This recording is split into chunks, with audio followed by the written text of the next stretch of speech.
देशर सबुठारु संकटपूर्ण रास्ता पलटि एनएच 55 स्थिति एमिति जे जीवन रेखारु मृत्यु जनता पलटि गलानी। प्रतिदिन प्राय 2 जनक मृत्यु घटुवा बेले 20 रु 25 जन आहत होती।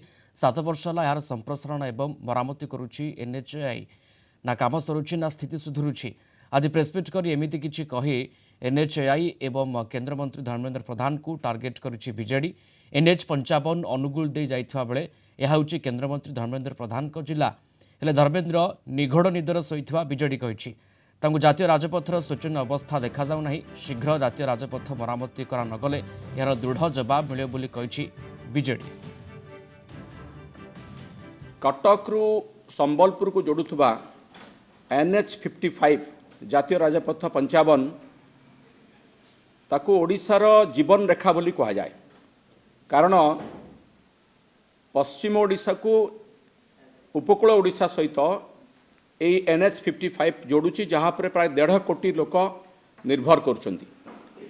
किंतु दुख एवं परितापर विषय है, दुर्भाग्यर विषय है, एनएच 55 वर्तमान देशर सबुठारु विपद संकुल राजपथ रे परिणत होइछि। वर्तमान नुहे दीर्घ 7-8 वर्ष धरी एनएच 55 जीवन रेखारु मृत्यु जनतारे परिणत होइछि। एई रास्ता रे जो माने वर्तमान जीवासवा करुछंती से माने तांको जीवन को बाजी लगेगी जीवासवा करुछंती।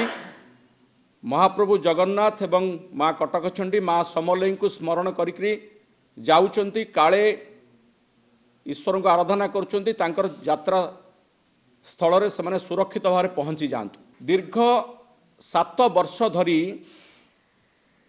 एनएचआई कर्तृपक्ष यार मरामती करुचंती, संप्रसारण करुचंती बोली आमको कहउचंती। किंतु 7 वर्ष हो गलानी यार मरामती सरू नाही। तो एमिति गोटे एनएच रे आमे यातायात करुछु जो थरे लोकंकर जीवन बाजी लागिछि।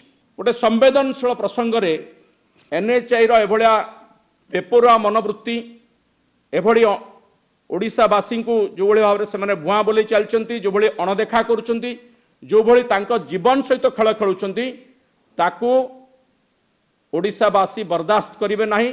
आगामी दिन रे एहार दृढ़ जवाब देबे।